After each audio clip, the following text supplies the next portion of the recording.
So I want to just take a quick pulse on the audience here, and then we'll jump in. But raise your hands for me if you have been involved in blockchain or in the blockchain world sometime this year. So that's everyone, because you're at Crypto Invest Summit right now. Raise up your hands. Raise up your hands. Come on.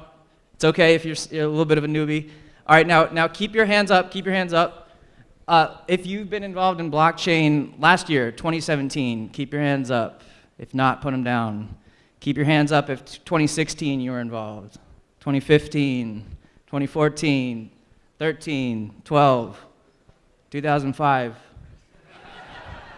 All right, nobody's cheating. Okay, good. Cool. Yeah, so that's good. It gives us a little sense of who we have out here. That's a good mix.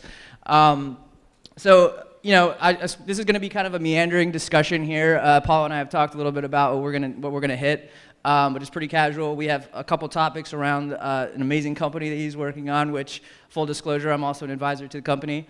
We'll probably get into some compliance, regulatory stuff. We want to talk a little bit about where this whole ecosystem's going, sort of in the short term, so we can all kind of get a sense for where this is going. I think Crystal just did a great job there explaining some of what's happening as of late.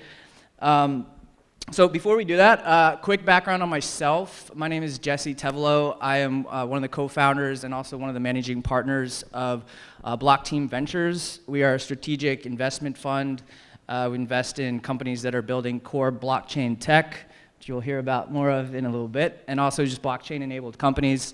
We do a bit of advisory work as well, deep tactical stuff, and Hybridblock, which we'll be touching on quite a bit, is one of the projects that we've been heavily focused on over the last several months. Really excited about it, so honored to be here with Apolo to talk about that a little bit. So I want to sort of start off, I think, Apolo, by, I think some people here in the audience may know you primarily as the Olympic champion, prolific speed skater. Obviously, you've competed at the highest levels, and so now here we are sitting on this stage, and I know you have been spending all your time, all your energy pretty much in this new world of blockchain, new for some people. I know you've been in it for quite a while. So I think it would be good to tell the audience sort of maybe where you come from in terms of that and how you kind of took yourself from being an Olympian and then now spending your time on this really exciting project. Sure. Thanks, Jesse. And again, thanks to everyone who kind of put their energy and time into making these conferences happen. It's never easy. We've thrown conferences in the past, mainly focused in Asia, and I got to tell you, it's like no sleep for weeks leading up to these things. So everyone who's here, I'm humbled that this community has grown so much and that I've been involved for a long time. And I guess I will give you some background on how I got involved in blockchain, in crypto, and why I care so much, and the transitioning from full-time Olympic athlete to hanging up my skates, not going in the Olympic space again, and then focusing full-time on this incredible community and the technologies that really arise out of it. So as soon as I retired from sport in 2010, I became a serial entrepreneur. I was heavily focused mainly on Asia and in Asia for infrastructure projects, some technology, manufacturing, a lot of real estate, commercial and residential. And I found the space of fintech to be hyper interesting to me, and a lot of my friends who were based both in Santa Monica and New York, I noticed a lot of them had transitioned from their current state of work into the space, which is now blockchain. One of them being Reeve Collins, the other one being Brock Pierce, who I'm sure many of you know. They were the real first kind of guys who I consider to be the entrepreneurial and really leadership idea set mentors for me early on in the space, where that's who and how I really got involved with a simple conversation around Bitcoin and why it was so impactful, why it was so interesting, why the community should care so much. Meanwhile, this was, by the way, in 2012, 2013. And I was trying to pitch them on my new infrastructure project that was happening in the Philippines and in Singapore. And they were like, no, Apolo, I don't think you get it. This is the most transformative piece of technology ever known to man. And I'm like, forget about that. Put your money in this gold mine that we're going to excavate in the southern part of the Philippines. So we didn't see eye to eye. And then, several months later, hearing about the development that was happening with Tether, and again, Reeve being one of the co-founders and the chairman of that company and the CEO, I understood that model. I understood what that really meant. And at the underlying, I think, community level, it was really interesting to me, not so much from an anarchist point of view, but really from the idea set that it can give power back to individuals who didn't know that they had it.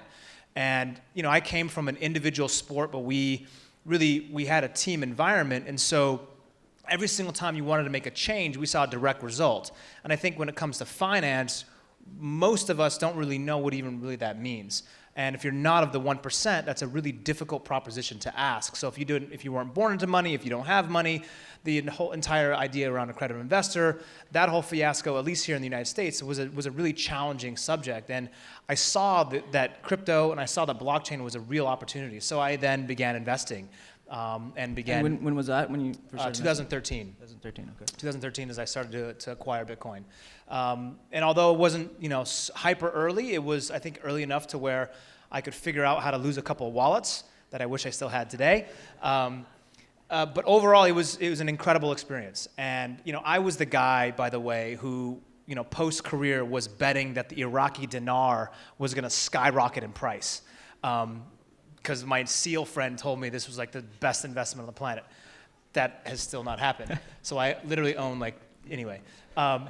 You live and learn. Bad investment. I mean, there's been many. But that I think we live and learn, and this has been, I got to tell you, Jesse, the one thing that I think people don't fail to realize is, like Olympic athletes and professional athletes, when they retire, it's the most difficult transition on the planet. It's not like you just graduated high school or you just got your college degree and you're trying to figure out. It's kind of a downer, right? It's like you all this stuff, and then you're like, it's very difficult, right? You spend like 15 years of your life dedicated towards one specific isolated task, which was like get better, faster, stronger, and now all that is over, and you're trying to figure out how you can be competitive and really make a living for yourself outside of those normal sport activities. And I had success in those different projects that I was working on, but this was one that I couldn't get out of my head.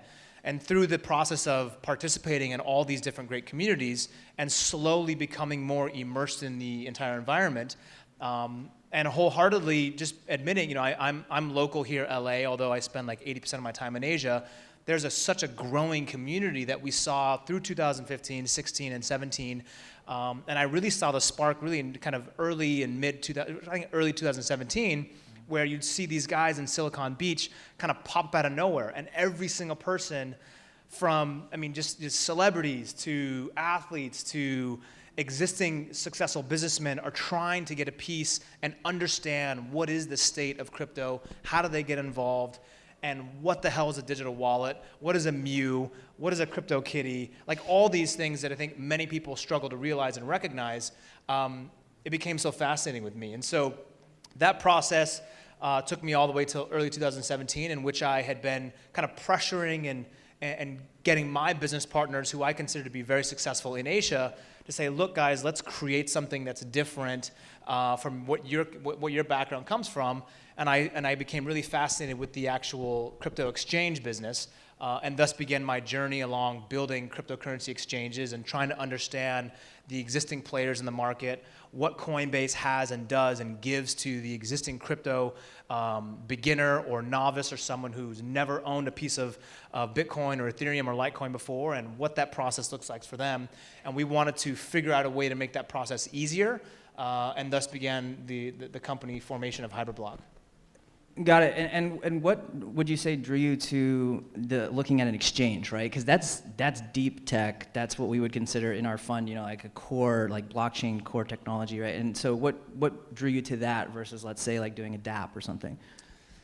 Well, I think on the technology side, I wouldn't say it's I wouldn't say it's really deep tech, because the existing infrastructure that works, we'll see NASDAQ come out with their own crypto exchange. I'm positive of it. You'll see people licensing NASDAQ's matching engine technology. So the technology's there for trading exchanges. It's been there for many, many years. Obviously, blockchain and crypto is different, and there's some slight variances. But I became interested because, to me, I understood the value that we as human beings collectively for 500 years have always wanted and needed a place to buy, sell, and need what we have as goods. That's been going on since the dawn of time. And we wanted to have a place that we can go to transact. Whether now it's morphed into this arena where I don't know if anyone here has read the book Flash Boys, but have seen how high frequency trading and algorithmic and quant level trading has completely blown apart any opportunity for the average or even, I would say, sophisticated investor to make money in the stock market, because you're just not a player and you don't have the type of technology or the rhythm or the understanding mathematically. You don't have the gift to really give you a winning edge when people are trading on milliseconds several times before you even have your ticker or your transparent data feed to let you know what that price really is. So I became fascinated because I saw a lot of nuances. I saw a lot of mistakes being made. And the exchange business, by the way, is not easy in any capacity. And the guys who've paved the way before all of us, I have to give them the utmost respect, because it is an excruciatingly difficult business, both in terms of time, energy, and also pressure, because at the end of the day, you are holding custody of people's assets and their money. And that's a very, very, very difficult thing to do. And that's one of the things I think everyone in crypto is trying to figure out and not become desensitized to. Although everyone tells you, hey, don't put your money on an exchange, that's the single point of vulnerability, everyone still does, because they're too lazy to take their money off the exchange, put it into a wallet, and go back every single day. So that's the reality, right? That's the world that we live in. And people would rather live in something that has a simplistic and ease of use than it is for something that's more practical and safety concerned. So to go back, I got involved in the exchange business because A, I thought we could do it better, and B, I thought that there was a market in Asia that was so interested in owning and participating in this crypto economy, but they didn't have a way to do that. And so I looked at these numbers. You looked at from Crystal, by the way, which was an awesome presentation. 50 million people currently own crypto. I think it's actually much less, because there's several. I own many wallets. We all own multiple wallets. What is that number really? We're not really sure.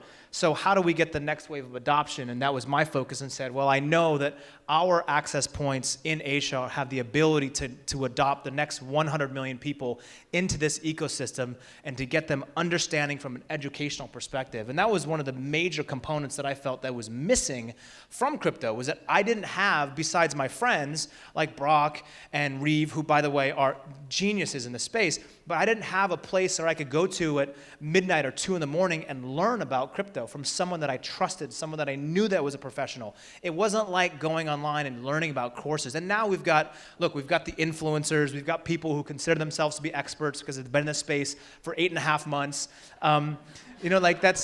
That's the world that this lives in. And I think everyone in this room is here because everyone's so hyper interested in the opportunities that are within crypto and the communities and the technologies that are being built.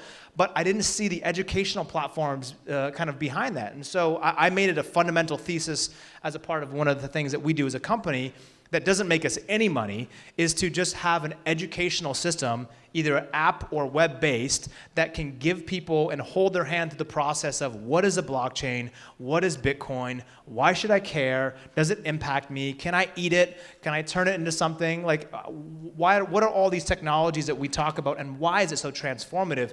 And I think that once that shift happens, for individuals, whether they're here in the United States, whether they're in the Philippines, whether they're in Singapore, Hong Kong, China, they start to understand the power beyond just the speculative nature that is crypto. And yes, we get excited when we hear about this crypto asset going up 2,000%, or we see EOS, dropping down to 50 cents and then going back up to $22. I think it was a couple of days ago. Now it's like at 18. Talk about an incredible fluctuation in value. Beyond that is the inherent value of what these technologies really mean and why should we care, right? The valuations, market cap wise, I have no idea how to even validate those things. But I think fundamentally, if you walked around in New York City or in Los Angeles or whatever your current home state or you're from, and you ask the average person, what is a crypto asset? What is Bitcoin? What is Verge? What are some of these technologies? Most of them have no idea, and they don't really want to know unless it's got an impact to their life in some capacity to where they can have a better life for their family and friends. And so that educational platform I felt was really missing inside this community.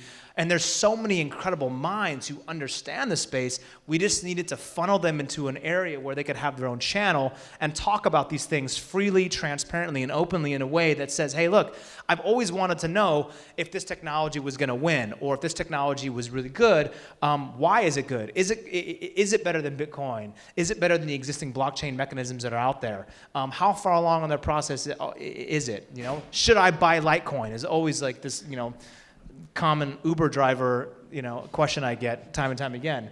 Those Uber drivers. And that's now advanced to, like, my Uber drivers give me advice now on which cryptos to buy. And I love it. And I have an hour-long conversation, depending on where I'm going, about why the valuations of these. My business partner has been in the Bitcoin Uber. There's literally a guy in Uber who's got the whole thing marketed as the Bitcoin Uber, and he talks about Bitcoin the whole time. He should have his own live streaming show. He needs a show. Yeah. No, this is great, and I love where you're coming from. And I think you've touched on several aspects of what you're doing. And when I was sort of brought into the stuff you guys are doing with Hybridblock, I was really impressed with the different angles that you guys are coming at it from. And you've mentioned a few here. Maybe we can dig into a couple of those. So you've touched on the education element, which is a huge part of what we're trying to create here, which I think everyone can probably agree that that's definitely needed. And there's tons and tons of groups that are kind of working on that problem, which I think is a good thing, to have just multiple groups that kind of focusing on that piece. So you can touch on that more if you want to describe it some more. And also, I think it'd be great to kind of just explain for a bit how this ecosystem works, because I think one thing that drew me to the project you're working on is that you have a sort of a suite of projects or products that fit into this, and I haven't seen a lot of people doing that. Sure, and I won't go too much into detail because I don't really want to. Yeah, just a quick overlay to kind of describe. So Hybridblock is really an ecosystem of different exchange options for people. So we've got your retail investor, the person who's never owned crypto in their life. They're very interested. They want to get into the space in some capacity, and they're looking for an easy way from a fiat on-ramp to get into the system so they can start owning and participating in the economy. And then we've got an existing crypto enthusiast exchange. That one is called Hybrid Exchange, and this is for pure crypto to crypto. Many of you have used these, whether they're Bittrex, Kraken, Poloniex, Binance, et cetera. That's very similar. We wanted to simplify the process and provide a single point of access. And what that means is, instead of having 5 different screens open with 5 different accounts funded, with 5 different AML, KYC processes, and 5 different owners of exchanges to trade specific tokens and try to do arbitrage plays, you just have one single point of access in which you plug in the token, you plug in your KYC, AML information, you've got one account funded, and from there, you can buy and sell any token that you desire, because we do the clearing and settlement of the trade for that consumer, and we deliver the product back to that person. So we just try to provide a simple way for people to access this and also find the best possible price, and we scan. So it's almost like an R button that you can press, and we gain access to these exchanges through preferential API and through master accounts placed on these exchanges and exchange relationships that we have. And then the third product. To recap that, it's kind of like you have one account instead of a bunch, and you can actually access things from other exchanges. Is that right? Yeah, I mean, it really was formed from the guys who kind of had our trading desk, and there's many things like NYSE has this basically order routing, right? So if they don't have the order, they'll then route the order back to you as the user. And for me, I just thought it was a pain in the ass that I had to have literally 5 Apple screens open at the same time and all these different ticker symbols, and I had to kind of transfer and move from screen to screen because I'm not an actual trader day to day. Now my friends who are, they love it, right? And they've got isolated chambers, and they've got their whole, their work desk and they call it their battle station, in which they go to work every day and they basically trade. But I wanted to have a way that you could do it easier and simpler, to where you have something that's trusted and understand that it's a faster way to kind of route these orders. And then our final product is a product that's called Hybrid Terminal, and this is really geared towards institutional or prop trading guys who came from the Forex background, et cetera. And this is really a downloadable, isolated program that runs on your PC. And what you do is you download this program, you run it, it's got your market making windows, it's got your ping times, it shows you which exchanges are up, which ones are down, and allows you to have your full sentiment analysis. So we extract all the data that's happening around the world from specific news sites that we deem appropriate, and we display that. So imagine having 12 different screens open from 12 different exchanges, and we have something called a unified fix, which is really a messaging protocol that goes and allows for existing traders to communicate with each other. And that's kind of an archaic model, but that fix has been around since 1995, so it's been around for a long time, but it's the single most important messaging application that exists within Wall Street, And for institutional players who are looking to communicate what they need and what they want for data, and data meaning like, I want to know the fastest quote time. That's very, very important. So we've got something called a level 2 box quote messaging system that allows us to extract that data very, very fast. And so we've already done this with 12 different exchanges around the world. So in a nutshell, we have exchanges that we feel are really catered towards the retail market, the existing crypto enthusiast community, and then the guys who maybe are coming from a more professional background. And then aside of that is really the educational side. And just really, that's kind of what one of my big passions is finding influencers, finding professionals to educate all of us so we can quicker speed this mass adoption up. Because I'm sick and tired of seeing all these roadblocks, which really comes a lot from regulation, right? Which we can talk about later. No, that's actually perfect. That's exactly where I was just going to go. So yeah, obviously you've done a lot of digging into the actual product and what you guys are building, and I love the whole ecosystem play. That's literally where I was going to go next. Was obviously there's a lot of sort of regulatory issues, or not issues, but sort of things that come up around that. What's been sort of your take on it, and if you have any thoughts on some of the most recent things that are coming out in that area? Yeah, I mean, we as a company, we embrace regulation in the right way. We believe that things should never be over-regulated, and I think we've seen specific markets become over-regulated, and it's really strangled some of these different communities and businesses, and they've fled offshore. I am of the belief that we here in the United States are actually, I think we're at the forefront of doing something. In come Monday, we'll see what the SEC and the CFTC says about Ethereum and whether they classify it as a security or not. I think that they're going to probably view it as, regardless if they do, I don't think they're going to govern or police it as such. So overall, I think from an exchange perspective, now ICOs are different, but from an exchange perspective, I think regulation is absolutely needed. And I say that because the lack of auditing, the lack of transparency, the lack of ownership, all these elements that are traditionally associated with a centralized exchange that showcases we have X amount of dollars in the bank, we're not paying the tape, we're not doing straight pump and dump schemes. Like those things are all going to slowly go away time and time again. I think actually faster than not.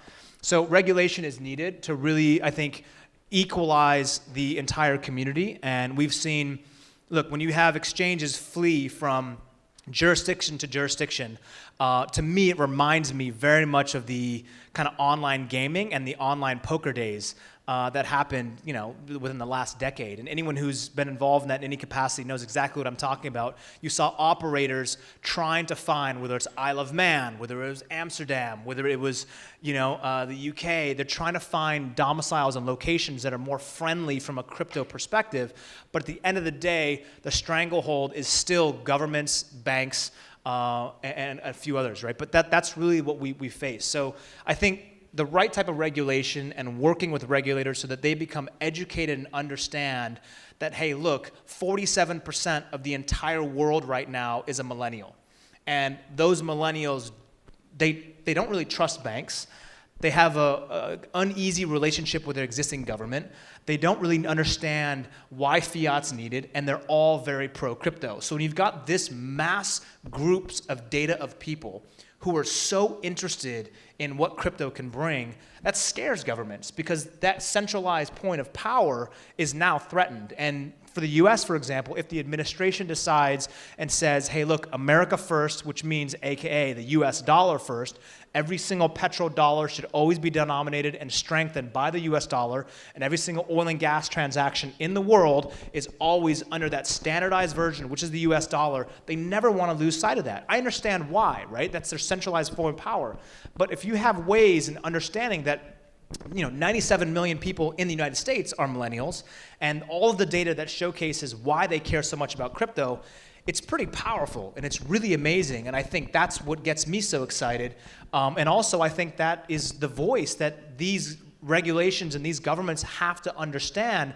This voice is not anarchist in nature. It's actually got solid reasoning and understanding for why and how decentralized communities can really thrive. In which way or variation of that, that's to others' arguments. But I think regulation's needed on exchanges, absolutely. And I spent the last month really bouncing around, talking to different regulators from the Middle East to Italy to Spain. I was in New York, and just trying to understand what is their fundamental thesis for why they believe and how it should be regulated. If this is a new virtual asset class, or is this an entirely new digital economy that needs to be treated as such, and how do you treat it as such? I think gone are the days where tier one countries will ever allow any anonymous coins. That's my personal opinion. I think that these governments will be very anti-anonymity. And I understand why, right? I mean, a friend of mine was the one who wrote pretty much most of FinCEN post 2001 9/11, and those existing Patriot law, all those existing banking laws that exist are really because they're trying to stranglehold their belief on terrorism financing. Now, how does crypto play a role, and how do exchanges play a role? I think all of us want to make sure that when we place money onto an exchange, we can trust that exchange, that it's transparent, that it's got the reserves associated, that there's not internal trading in the company. And if I told you that there was a huge exchange out there that hires professional traders to trade internally in their exchange to do mass amounts of wash trading, plus 70%, you'd be like, what do you mean? What is wash trading? And that basically means that they're just washing against the tape to make it look like there's large amounts of liquidity and volume, when in reality there's really not. Now, these are all trading problems, and whether these really matter in society or not, I don't know. But as an exchange operator and owner, we care because we want to make sure that people have the right to get their data of that whatever that ticker or that coin is getting sent back to them immediately. And I know that when I bet or when I place something on an order onto an exchange, it's going to be filled. Now, for most of us, some people, maybe they don't really care because your order is less than 100 BTC per time or less than 50 BTC per time. And if you're doing something like that, you're probably not going to move the needle that much when it comes to an exchange. So if you're just doing a quarter or a fraction of a BTC, then it doesn't really matter. But for those who are really trying to make this thing happen in terms of mass adoption and get the institutional money to come in, which, by the way, is not always a bad thing because they really legitimize what this asset class is. And I think everyone here is trying to figure out how we can further legitimize this, not only from a government perspective, from a policy perspective, but also from an everyday mass market. So, like my dad, for example, if my dad wants to buy Bitcoin, it's very difficult for him to do so. And even going through the Coinbase mechanisms. I'm a fan of Coinbase, and I watch them even amidst their fees, and I know people argue against that. I mean, they do that because they've got so many people under staff, and they have a lot of pressure to do so. But we as consumers don't really care. We want transparency. We don't want to pay any fee, even if it's a fraction of 1%, right? So I understand that model, but I do think that regulation's needed. I think the U.S. is going to be one of the most heavily regulated places on the planet, as it always is. And we've set up shop and domicile in Hong Kong, Singapore, the Philippines, and now Malta. So we've got offices in all these jurisdictions and locations, and we're always looking for a place that's more friendly, right? But at the end of the day, you want to be operating in a tier one country, and the only way to do that is to embrace regulation in the right way and to just have conversations with the right type of policymakers so that they understand the reasoning behind these exchanges, why these exchanges are so needed, and why we got to have transparency that exists within the system so that we actually really know what's happening inside of this internal framework. Yeah, no, I think it's great, and I totally agree. And I like what you just said at the end there of embracing regulation. I think that's kind of where we're starting to get to finally, and it's a good thing. We're gonna wrap up here. I think the time flew by. Obviously, you guys can probably tell that Apollo can talk about this for days. Sorry. And no, it's amazing, and it's actually perfect because I'm gonna just end on a really quick story here of how how we met, as I think it's pretty telling. So, and what happened. So I learned about this project through my business partner and the other managing partner of the fund, Simon. You may have heard him talk yesterday on the marketing panel. Great job, buddy. Simon told me about this project, and he's like, "Oh, you gotta check out this project. You gotta meet Apollo." And I'm like, Apolo Ohno, the Olympian, And I'm like, okay, is this like a celebrity thing? Is he like trying to get into this whole crypto space? And I kind of wrote it off, And I don't know if you guys have seen some other projects like that. And there is a lot of stuff in this space right now where, look, it's a very experimental space. There's all this innovation happening, and that's just part of it, right? And so that was how I took that. And then Simon's like, no, come on, we got to go meet this guy. So as you mentioned, you spend time in LA, you spend some time in Hong Kong. We met up in LA. It turned into a 2-hour meeting. And I'll say that after about 5 minutes of those 2 hours, I'm like, this Apolo guy knows way more than I do about blockchain. And I'm telling you this because I just think it's a nice sort of, it's just a nice description of like the types of companies that we need in this space and the types of leaders and the types of teams that we need in this space. And you talk about the compliance and he told you about how long he's been in this, and I'm not saying everyone has to be in it since 2013 to be legit, but it's just really cool to see someone like you that's had so much success and you've obviously, like I said before, competed at the highest level and now you're putting all that energy into blockchain. So I'm humbled to be up here with you. Obviously, do your own research, guys. I'm an advisor in this project, but I really do feel that this is something cool, and I appreciate what you're doing. So thank you, and once again, guys, thanks for listening. I hope this was valuable. Thanks, Jesse.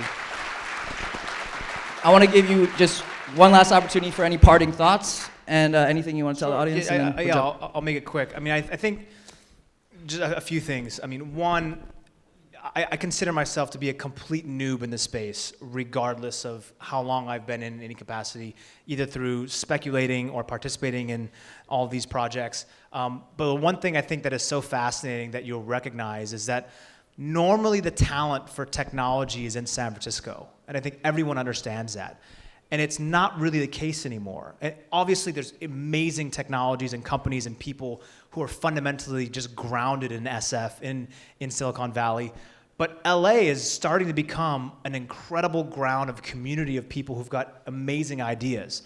And collectively, these ideas, we can start talking about them. And having this open door policy, which I give full credit to Brock and his team and Scott Walker and the DNA crew, because these guys have never really turned anyone away. And what, you try to sell a deal, and I know this because I've raised money for many projects for a long time, and of the 100+ VCs that are in SF, when you start walking up and down Sand Hill and they say no, because we don't know this project, we don't know the founders, we don't know these guys, it's very difficult to get traction.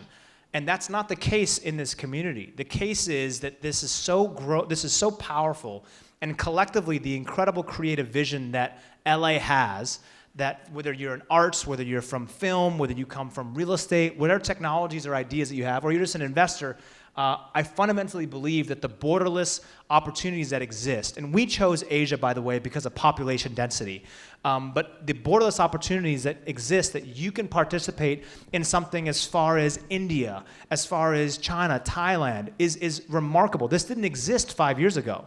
And so I think everyone here is a part of this growing economy, and I urge everyone to just really dive as deep and as hard as you possibly can to think about ways in which you can help impact and make these projects better, because everyone here, most people, didn't start off as an expert or have an incredible background in technology, but that doesn't mean you can't succeed in this space in any capacity. The fact is, you're here because you want to learn, you want to interact with people, you're hungry for more knowledge. That's the fundamental gift for any great entrepreneur. And I think with those things, combined with hard work and collective vision, anything is truly possible. And so I'm thankful for the opportunity to be here, speaking to everyone here. I'm thankful for the opportunity to be running a company in this incredible sphere, and I wish everyone the best of luck. Thank you very much.